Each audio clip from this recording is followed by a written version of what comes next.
The U.S. rifle caliber .30 M1, commonly known as the Garand, is not only a dependable weapon, it also has a terrific wallop, better known as firepower.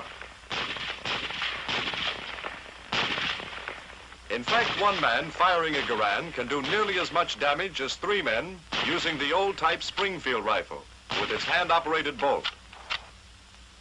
Now, to understand the reason behind this increased firepower, you have to know how the Garand operates. So let's take it step by step. The M1 is a semi-automatic, gas-operated and air-cooled weapon. It's fed from a clip which holds 8 rounds.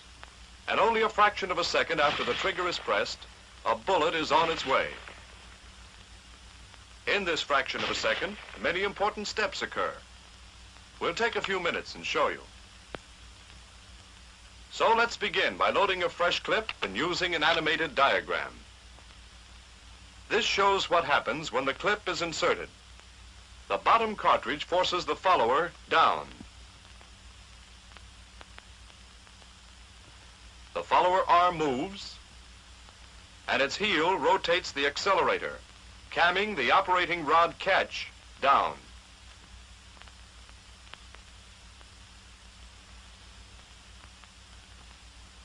We'll now add the operating rod, spring, and bolt to the diagram.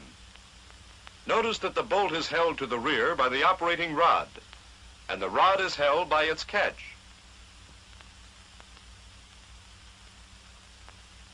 Now watch the accelerator as the follower moves down. It rotates, camming the operating rod catch down. When the catch disengages, the rod starts forward, pushed by its compressed spring, and carries the bolt with it. Take a closer look at the bolt. As it moves forward, a cartridge is stripped from the clip and guided into the chamber by the feed ramp.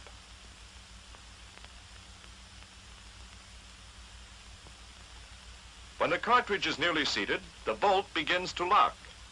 Watch how the cam surfaces in the operating rod handle act on the operating lug and rotate the bolt into the locked position once more.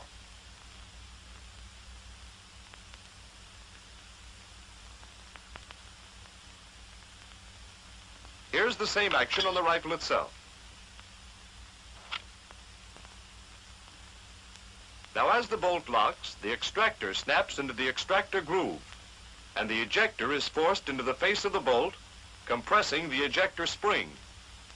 Remember that this happens as the bolt is locking.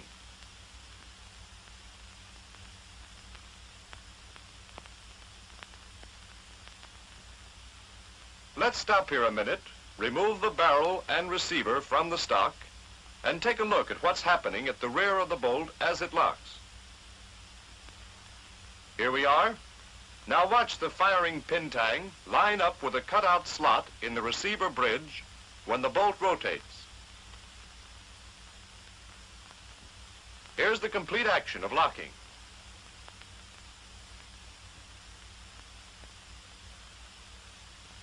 Now that the bolt is locked, we're ready to fire. The hammer was cocked and placed in this position when we opened the breech to load the clips. When the trigger is pressed, the trigger lugs rotate and the hammer hooks are released. The hammer spring forces the hammer forward. Before we fire, here's another point, a safety point in case the bolt is not locked. The bolt camming lug on the left side of the hammer engages in this cutaway portion on the bolt. If the bolt is not completely locked, either the lug will cam it into lock position or the hammer will not strike the firing pin tang. So much for the safety feature. Now back to the hammer again. The lug engages the cutaway portion of the bolt, and the hammer strikes the firing pin tang, driving the firing pin through the face of the bolt and igniting the round. The bullet travels along the barrel. Part of the exploding gases escape into the gas cylinder through the gas port, and this gas pressure drives the piston and operating rod back. The operating rod moves back about 5/16 of an inch before it hits the operating lug. In other words, the projectile leaves the muzzle before unlocking begins.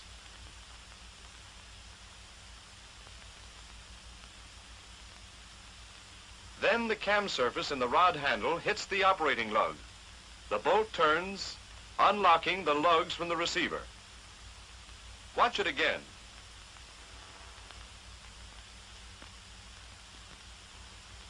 The left operating lug cams against a small surface in the receiver, withdraws the bolt slightly, and breaks the cartridge case loose. This is called initial slow extraction.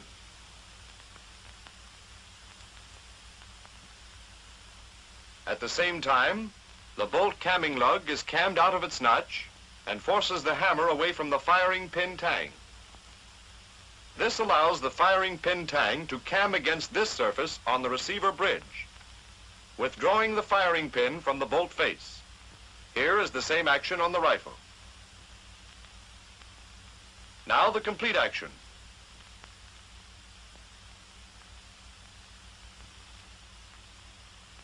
The bolt then is free to move on, and the operating rod continues back with the bolt, compressing the operating rod spring. As the bolt moves back, the extractor withdraws the empty cartridge case. As the neck of the case clears the breech, the ejector jumps forward, pushed by its spring.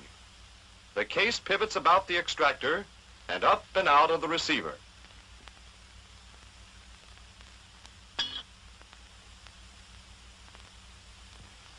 Here's the same thing in animation. Now, as the bolt moves to the rear, it forces the hammer back, which compresses the hammer spring. There the bolt is back, and the hammer is caught by the sear. But look at it again. Notice that the trigger is still all the way back, after the hammer is caught by the sear. The reason is that the hammer is back before the finger can release the trigger. Watch this action in slow motion.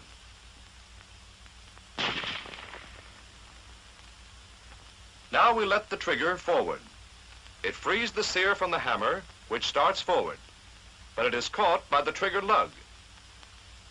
Watch it once more.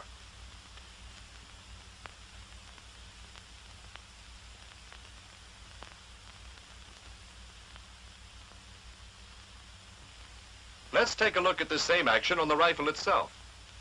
Here's the trigger mechanism. Watch the hammer move up and catch on the trigger lug as the trigger is released. It's a very slight movement.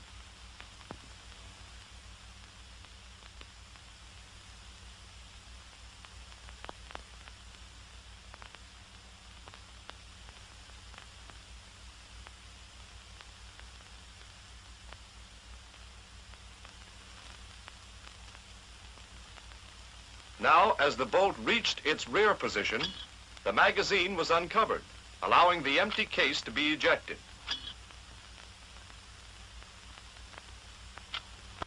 We use the diagram and take the bolt to the rear again. Notice the follower move up, pushed by the follower arm, rod, and spring.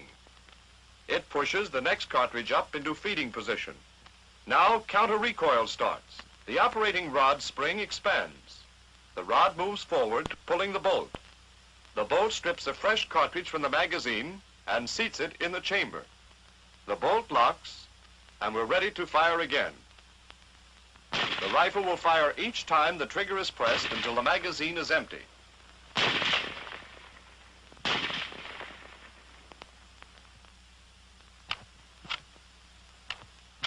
Then, when the bolt reaches the rear position, the follower is forced to the top of the clip, and the clip is ejected.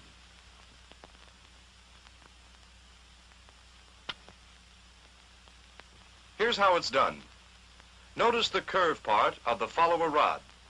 It cams the operating rod catch up, and the catch holds the operating rod back. Let's repeat it.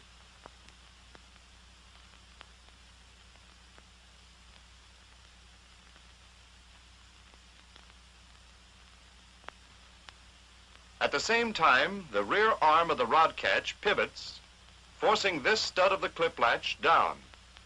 The clip latch spring is compressed, and the latch disengages from the notch in the clip. The clip ejector forces the clip up and out of the receiver.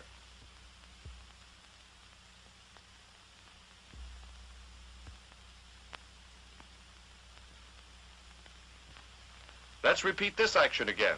The follower goes up. The operating rod catch is cammed up and catches the operating rod. The latch releases the clip and it's kicked out of the receiver.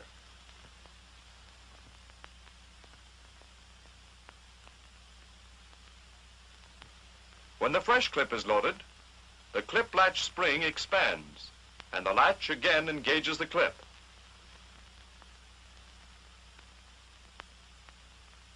The operating rod once more is released and the bolt goes forward, loading a new round.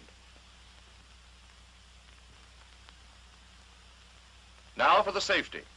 To set the rifle at safe when it is cocked, pull back the safety so that it is inside the trigger guard.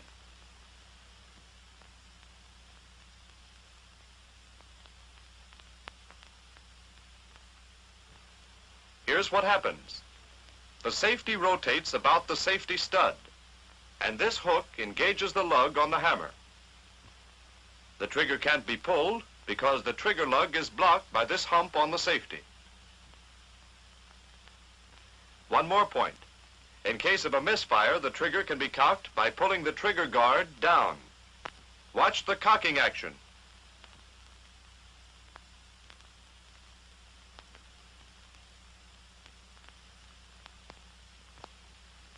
Now let's go back and review a few points. A loaded clip is inserted.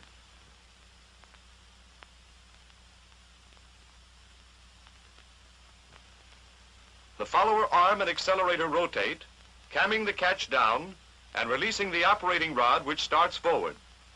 The rod and bolt move forward. A cartridge is stripped and guided into the chamber.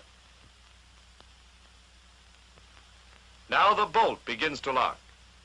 At the same time, the extractor snaps into the extractor groove and the ejector is forced back into the bolt. The firing pin tang lines up with a cutout slot and we're ready to fire.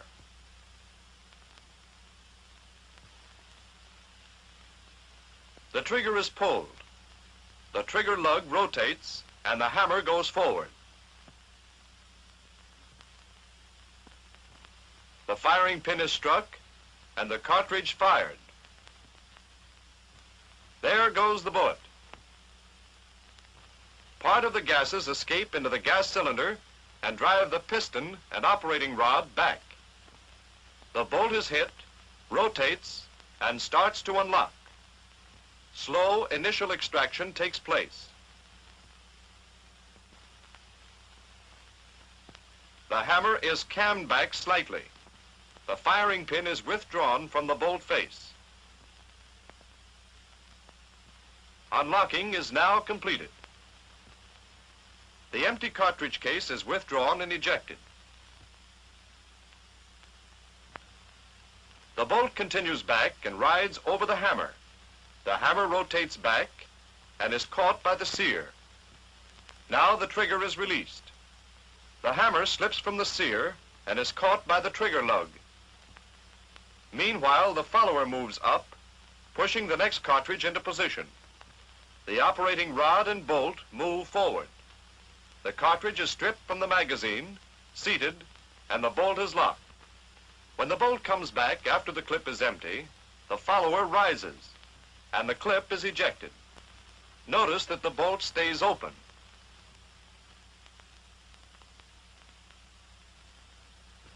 Well, that's the inside story of the M1 rifle, and it took quite a while to show what happens in just a fraction of a second.